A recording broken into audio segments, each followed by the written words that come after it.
रानू चिड़िया अभी अभी दाना लेकर अपने घर जाने ही लगी थी कि वो देखती है कि एक कौवा अपने सर पर घोंसला उठाए रानू चिड़िया के घर के सामने वाले पेड़ पर जाकर बैठ जाता है। रानू चिड़िया वहाँ जाती है। कौवे भैया, आप तो दूसरे जंगल चले गए थे, फिर यहाँ कैसे आ गए? और ये आपका पंख घायल क्यों है? कौवा रोने लग जाता है। बस क्या ही बताऊं रानो चिड़िया, जब मुश्किल वक्त आता है तो सभी छोड़कर चले जाते हैं। दूसरे जंगल में एक दिन चीलों का परिवार आ गया था। मैंने अपनी जान जोखिम में डालकर उन चीलों का मुकाबला किया और अपने जंगल को उन चीलों से आज़ाद करवाया, लेकिन उनसे लड़ते लड़ते मेरे पंख घायल हो गए, जिस वजह से मैं उड़ भी नहीं सकता। सब पक्षी मुझे अपने ऊपर बोझ समझने लगे और मैं उदास होकर यहाँ आ गया। कालू भैया, आपके साथ तो सच में बहुत बुरा हुआ है। गौरी और जग्गू कहाँ है? गौरी भी मुझसे लड़कर अपने भाई के पास चली गई। वो कहती है कि अब मेरा तुझ जैसे बीमार पक्षी के साथ गुजारा नहीं है। कितनी गलत बात है। आप तो गौरी का इतना ख्याल रखते हो, लेकिन इस कठिन समय में वो आपको छोड़कर चली गई। मुझे तो बस अब ऐसे ही घुट घुट कर जीवन गुजारना है। रानो चिड़िया अपने घर जाती है। रानो ने खीर बनाई थी, वो खीर प्याले में डालती है और कालू कौवे को जाकर दे आती है। ये ले कालू भैया, कठिन समय में पड़ोसी ही एक दूसरे के काम आते हैं। तुम्हारा धन्यवाद रानो चिड़िया, ऊपर वाला तुम्हें इसका अजर देगा। फिर रानो चिड़िया अपने घर चली जाती है। अगले दिन रानो चिड़िया जब दाना ढूंढने जाती है तो वो अपने दाने के साथ कालू का दाना भी ले आती है और जाकर कालू कौवे को दे आती है। रानो चिड़िया, तुम मेरी खातिर क्यों इतनी मेहनत कर रही हो? कालू भैया, इसमें मेहनत वाली कौन सी बात है? मैं अपना दाना लेने गई थी तो आपका भी ले आई। रानो चिड़िया कालू कौवे को दाना देकर घर चली जाती है। आधी रात को गौरी कौवी उड़ती उड़ती कालू कौवे के पास आती है। कालू, बताओ काम कहाँ तक पहुँचा? अब मुझसे और जग्गू से बाहर नहीं सोया जाता। तुम चिंता मत करो, रानो तो मुझ पर विश्वास करने लग गई है। बहुत जल्द ही वो मुझ पर तरस खाकर अपने घर रहने को कह देगी, फिर मैं उसका घर उसे छीन लूंगा। अब तुम यहाँ से जाओ, कहीं उसे पता न लग जाए। अच्छा, जा रही हूँ, और जो कुछ भी करना है जल्दी करो। गौरी कौवी वहाँ से चली जाती है। अगले दिन बहुत तेज बारिश हो रही थी। रानो चिड़िया को कालू कौवे की चिंता होती है। वो अपनी बेटी गुड़िया से कहती है, गुड़िया बेटी, जाओ देखो कालू अंकल बाहर बैठे हैं या नहीं। गुड़िया दरवाजा खोलकर बाहर जाती है। वो कालू को देखती है जो ठंड लगने का नाटक कर रहा था। गुड़िया अंदर जाती है। मम्मा, कालू अंकल तो बारिश में काम रहे हैं। जाओ गुड़िया बेटी, कालू अंकल से कहो कि वो घर के अंदर आ जाए, ऐसे तो वो बाहर बीमार पड़ जाएंगे। गुड़िया उड़ती है और कालू कौवे के पास जाती है। कालू अंकल, मम्मा ने कहा है कि घर के अंदर आ जाओ। कालू तो ये सुनते ही खुश हो जाता है, क्योंकि वो तो यही चाहता था। वो जल्दी से अपना सामान उठाता है और रानो चिड़िया के घर के अंदर आ जाता है। रानो चिड़िया कालू कौवे के सामने गरम गरम सूप रखती है। रानो चिड़िया, मुझे बहुत शर्म आ रही है कि तुम मेरा कितना ख्याल रख रही हो और मैं तुम्हारे लिए कुछ नहीं कर सकता। मैं तो तुम पर बोझ बनता जा रहा हूँ। कालू भैया, इसमें बोझ वाली भला क्या बात हुई? आप कौन सा कोई गैर है? ये सूप पी लें, इससे आपको अच्छा महसूस होगा। कौवा तो पहले ही भूखा था, वो तो एक ही झटके में सारा सूप पी जाता है। दूसरी तरफ गौरी कौवी और जग्गू बारिश में भीग रहे थे। मम्मा, क्या हम ऐसे ही बाहर सोते रहेंगे? नहीं मेरे बेटे, बस तुम्हारा आलसी पिता थोड़ा काम जल्दी करे तो हम एक मजबूत घर में रहेंगे। रानो चिड़िया और गुड़िया भी सूप पीते हैं और सब आराम से सो जाते हैं। अगले दिन बारिश नहीं होती। रानो चिड़िया फिर से अपने घर से दाना लेने जाती है। रास्ते में चिड़िया को तोता मिलता है। रानो बहन, मैं भी दाना लेने जा रहा हूँ। पूर्व की तरफ मैंने एक मीठा फलों वाला पेड़ देखा था, आओ वहाँ चलते हैं। ठीक है तोते भैया, मेरा भी आज मीठा फल खाने को बहुत मन कर रहा है। वो दोनों पूर्व की तरफ जा रहे थे। रास्ते में उनको एक घोंसले में एक मैना बैठी रोती हुई दिखाई देती है। वो दोनों मैना के पास जाते हैं। मैना बहन, आप रो क्यों रही हैं? मैंने 2 अंडे दिए थे। क्या हुआ? क्या वो अंडे बारिश में बह गए? नहीं तोते भाई, एक कमबख्त कौवे ने मेरे दोनों अंडे खा लिए। क्या तुमने उन अंडों का ध्यान नहीं रखा था? मैं तो उन अंडों का बहुत ध्यान रखती थी। एक दिन कौवा मेरे पास आता है, वो रोता है और मुझे कहता है कि मेरे जंगल वालों ने उसे निकाल दिया है और वो उड़ भी नहीं सकता। मुझे उस पर दया आ गई। मैंने उसे कहा कि वो इसी पेड़ की डाल पर अपना घोंसला रख ले और बैठ जाए। 2-3 दिन तक तो मैं उसका दाना भी लाती रही, यही सोचकर कि वो कमज़ोर है। लेकिन एक दिन जब मैं दाना लेकर लौटी तो घोंसले में मेरे अंडे भी नहीं थे और ना ही पेड़ पर वो कौवा था। रानो चिड़िया जैसे ही ये सब सुनती है, उसे तुरंत कालू कौवे की कहानी याद आ जाती है। वो भी तो ऐसे ही कहानियाँ बनाकर रानो के पास आया था और अब तो वो रानो के घर भी था। वो तोते से कहती है, तोते भैया, वो कौवा अब मेरे घर में है। मैंने भी उसे लाचार समझकर अपने घर में रख लिया। जल्दी चलें, घर पर गुड़िया अकेली है, कहीं वो मेरी बेटी को मार ना दे। रानो चिड़िया और तोता जल्दी से वापस मुड़ते हैं। गुड़िया अपनी आंखें बंद करके लेटी हुई थी, लेकिन वो सोई नहीं थी। कालू कौवा खुद से कहता है, बस अब जो जहर मैंने मंगवाया है वो 2-3 दिन में आ जाएगा। फिर दोनों माँ बेटी को मारकर इस घर पर हमारा कब्जा होगा। गुड़िया सब सुन लेती है। तोता भी अपने घर से एक बड़ा डंडा उठा लाता है और जल्दी से चिड़िया के पीछे पीछे आता है। रानो चिड़िया घर पहुंचती है। रानो, तुम इतनी जल्दी आ गई? गुड़िया जल्दी से उठती है और अपनी मम्मा के गले लग जाती है। मम्मा, ये दुष्ट कौवा हमें मारना चाहता है। मुझे सब पता चल गया है तुम्हारे बारे में। निकलो मेरे घर से। क्या पता चल गया है? रानो बहन, मैं तो कमजोर हूँ, मैं क्यों मारूंगा आपको?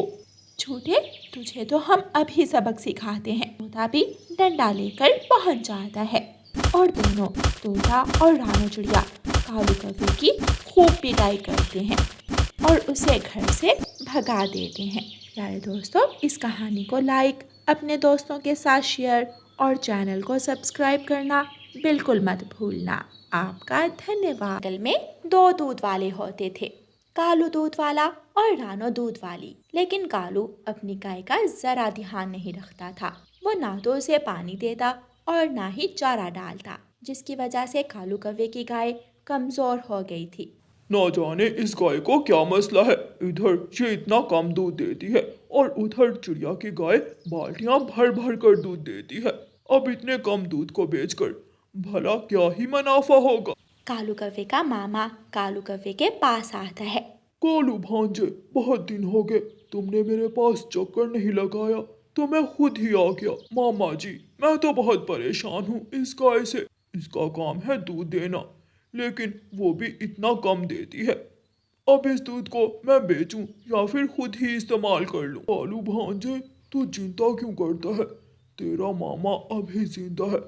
तू ऐसे कर, इस दूध में पानी मिला दे।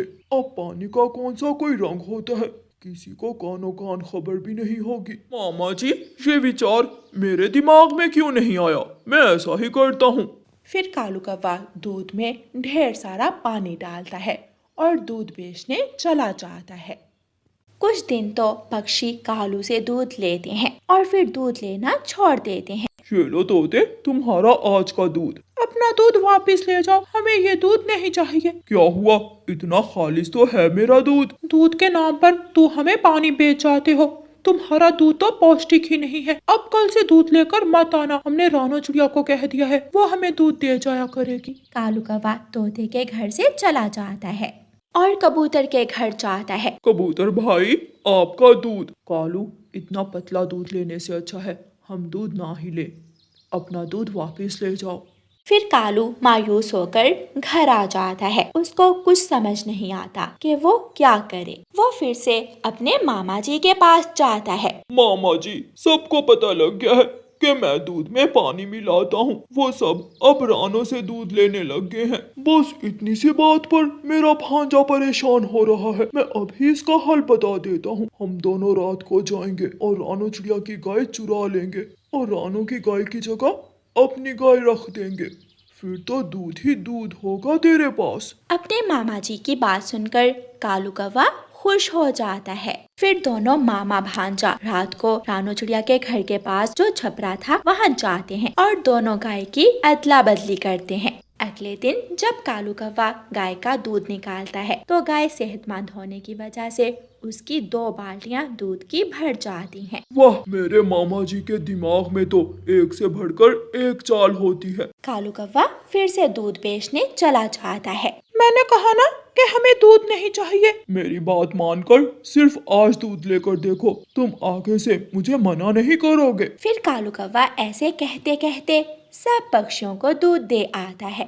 रानो चिड़िया को मालूम पड़ जाता है कि ये उसकी गाय नहीं है। ये गाय तो कितनी कमजोर है। रातों रात मेरी गाय सेहतमंद से कमजोर तो नहीं हो सकती। जरूर किसी ने मेरे साथ मजाक किया है। फिर रानो चिड़िया उस गाय का दूध निकालती है। वो गाय बहुत थोड़ा दूध देती है। रानो चिड़िया दूध लेकर तोते के घर जाती है। रानो बहन, हमने दूध ले लिया है। लेकिन तोते भाई, आपने तो मुझसे दूध लेने का कहा था। वो इसलिए कहा था कि कालू दूध में पानी मिलाने लग गया था, लेकिन जो दूध कालू आज हमें देकर गया है वो तो बहुत खालिस है, बिल्कुल वैसा दूध जैसा तुम देकर जाती हो। रानो को शक पड़ती है कि जरूर कालू ने ही उसकी गाय चुराई है। रानो चिड़िया कालू कौवे के पास जाती है। कालू, मेरी गाय मुझे वापस करो। कौन सी गाय? ये गाय तो मेरी है। मुझे पागल मत बनाओ। तुम रात को मेरी गाय चुरा कर लेके और अपनी कमजोर गाय वहाँ छोड़ के मेरी सेहतमंद गाय मुझे वापस करो। ना जाने तुम क्या बोले जा रही हो। यहाँ से चली जाओ, मेरा ये आराम का समय है। रानो चिड़िया जानती थी कि वो कालू कौवे से लड़ाई नहीं कर सकती, इसलिए वो रोती हुई अपने घर वापस आ जाती है। वो दुष्ट कालू मुझे अपनी कमजोर गाय दे गया, लेकिन अब मैं इस गाय को ही सेहतमंद बनाऊंगी। इसको अच्छा चारा डालूंगी और समय पर पानी पिलाऊंगी। कुछ दिनों तक कालू कौवा रानो चिड़िया की चुराई हुई गाय से दूध बेचता रहता है, लेकिन उसकी गाय को समय पर चारा ना डालने के कारण वो गाय भी कमजोर हो जाती है और दूध देना कम कर देती है। उधर रानो चिड़िया कालू कौवे की कमजोर गाय की अच्छे से देखभाल करती है, उसको समय पर चारा देती और पानी देती थी।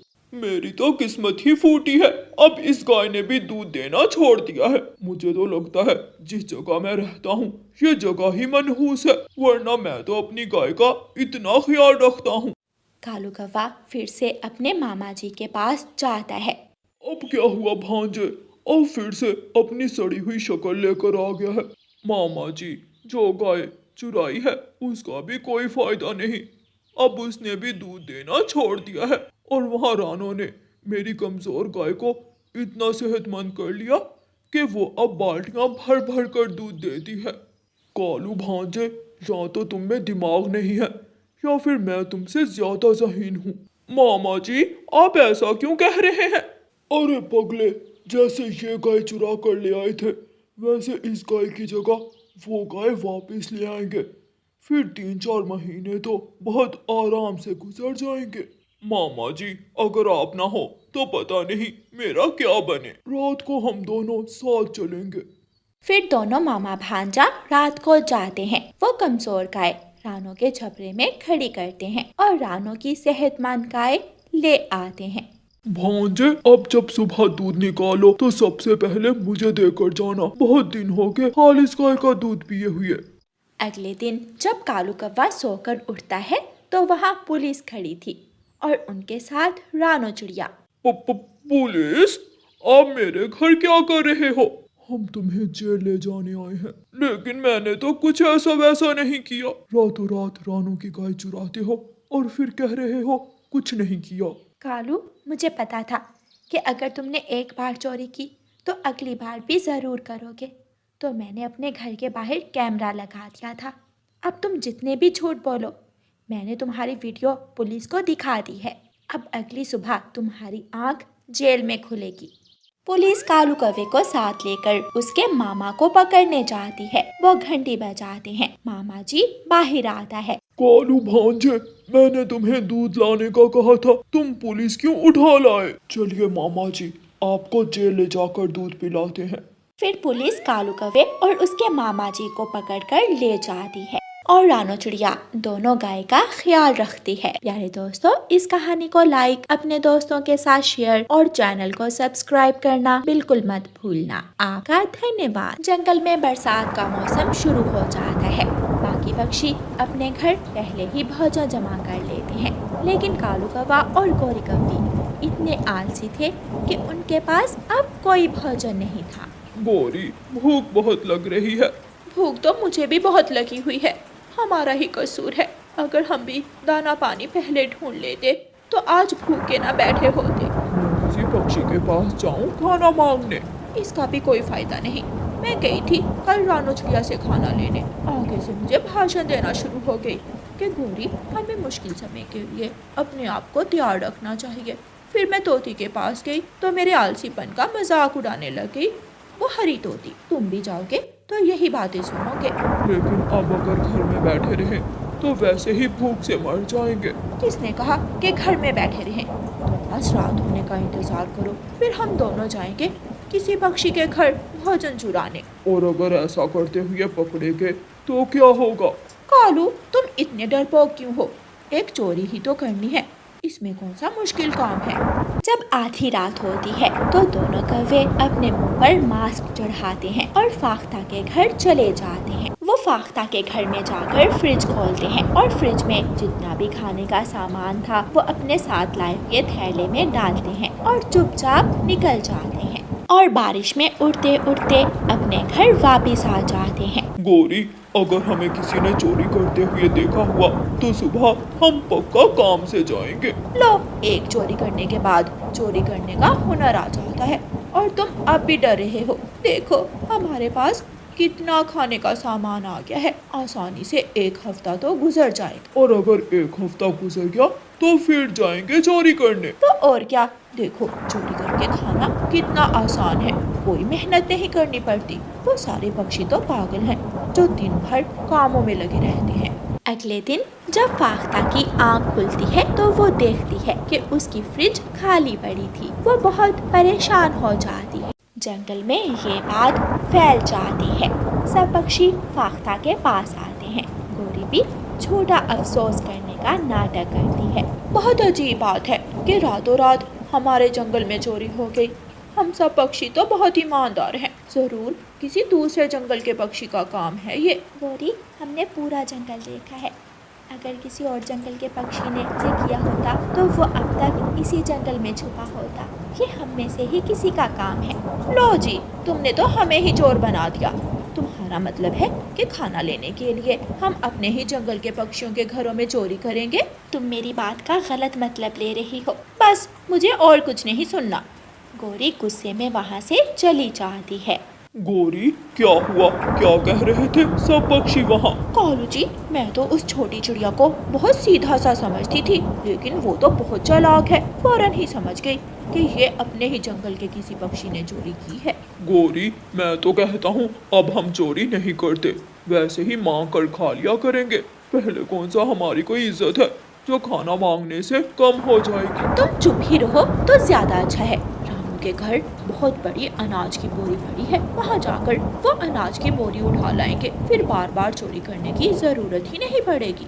फिर दोनों पति पत्नी रात को रानो चिड़िया के घर जाते हैं और अनाज की बोरी उठाते हैं। कालू कौवा अनाज की बोरी अपनी पीठ पर रख लेता है। अनाज की बोरी बहुत भारी थी। कालू कौवा बहुत मुश्किल से उड़ता है और इस तरह उड़ते उड़ते उसका पंख गिलास को लग जाता है और गिलास नीचे गिर जाता है। रानो चिड़िया की आंख खुल जाती है। गोरी और कालू जल्दी से वहाँ से भागते हैं। रानो चिड़िया कौवे की पूंछ को देख लेती है। अगले दिन रानो चिड़िया कौवों के घर जाती है। क्या हुआ चिड़िया, अब यहाँ अपनी शक्ल दिखाने क्यों आई हो? रात को तुम ही दोनों आए थे मेरे घर मेरी अनाज की बोरी लेने। कौन सी बोरी? हमने कोई बोरी वोरी नहीं चुराई। मेरी बोरी मुझे वापस कर दो वरना पुलिस बुला लूंगी। बुला लो, जब हमारे पास कुछ है ही नहीं तो तुम्हें क्या ही मिलेगा? जरूर तुम ही दोनों ने फाख्ता के घर भी चोरी की होगी। तुम्हें तो हर समय बस शक करने की आदत पड़ गई है। रानो वहाँ से चली जाती है और जंगल के बाकी पक्षियों को कालू और गोरिका बताती है। सब पक्षी कौवों के घर आते हैं और उनके घर की तलाशी लेते हैं, लेकिन उन्हें कौवों के घर से कुछ नहीं मिलता क्योंकि दोनों कालू और गोरी पहले ही चोरी किया हुआ सामान गुफा में छुपा आए थे। रात को कालू कौवा जाता है और गुफा से बोरी उठाकर ले आता है। माही चील कालू कौवे को बोरी उठाते हुए देख लेती है। वो जल्दी से उड़ती है और अपनी बहन के पास जाती है। छोटी, तुम्हें तो मैंने भोजन ढूंढने भेजा था और तुम बिना कुछ लिए ही वापस आ गई। ऐसा नहीं चलेगा। कल मैंने भोजन ढूंढा था, आज तुम्हारी बारी है। मुझे भी कुछ बोलने दोगी क्या? मैंने ऐसा कुछ देखा है कि इसके बाद हम दोनों को बारी बारी खाना ढूंढने की ज़रूरत नहीं होगी। कालू कौवा गुफा में से बहुत बड़ी अनाज की बोरी उठाकर अपने घर ले जा रहा था। हम रात को कौवों के घर चोरी करेंगे। वो दोनों पति पत्नी इतनी आसानी से चोरी थोड़ी होने देंगे। रात को हम उनके घर के दरवाजे पर कोई मीठी चीज़ रख देंगे और उसमें सोने वाली दवा मिला देंगे। कैसा लगा मेरा आइडिया? वाह, तुम भी मेरे साथ रहते रहते अक्लमंद हो गई हो। दोनों चील बहनें आधी रात को कालू कौवे के दरवाजे के सामने मिठाई रख देती हैं और दरवाजे पर दस्तक देकर पेड़ में छुप जाती हैं। कालू कौवा दरवाजा खोलता है और मिठाई देखकर हैरान हो जाता है। कालू कौवा मिठाई का डिब्बा घर ले जाता है। कालू जी, ये मिठाई कहाँ से लाए हो? गोरी, हमारे घर के सामने पड़ी थी ये मिठाई। मेरा तो पहले ही मन कर रहा था कुछ मीठा खाने को। गोरी मिठाई का डिब्बा खोलती है। स्वादिष्ट स्वादिष्ट गुलाब जामुन। दोनों कौवे मिठाई खा लेते हैं और थोड़ी देर बाद गहरी नींद सो जाते हैं। दोनों चीलें कौवों के घर आती हैं और घर में मौजूद सारा सामान चुरा कर ले जाती हैं। सुबह जब कौवों की आंख खुलती है तो घर में कुछ भी नहीं था। गोरी, हम तो रात को सारे सामान के साथ सोए थे। ये सुबह ऐसा कैसे हो गया? कालू जी, लगता है रात किसी ने हमारे घर चोरी कर ली, जैसे हम दूसरों के घर करते हैं। ये तो वही बात हो गई कि चोरों के घर खुद ही चोरी हो गई। फिर दोनों कौवे रोते रहते हैं। प्यारे दोस्तों, इस कहानी को लाइक, अपने दोस्तों के साथ शेयर और चैनल को सब्सक्राइब करना बिल्कुल मत भूलना। आपका धन्यवाद।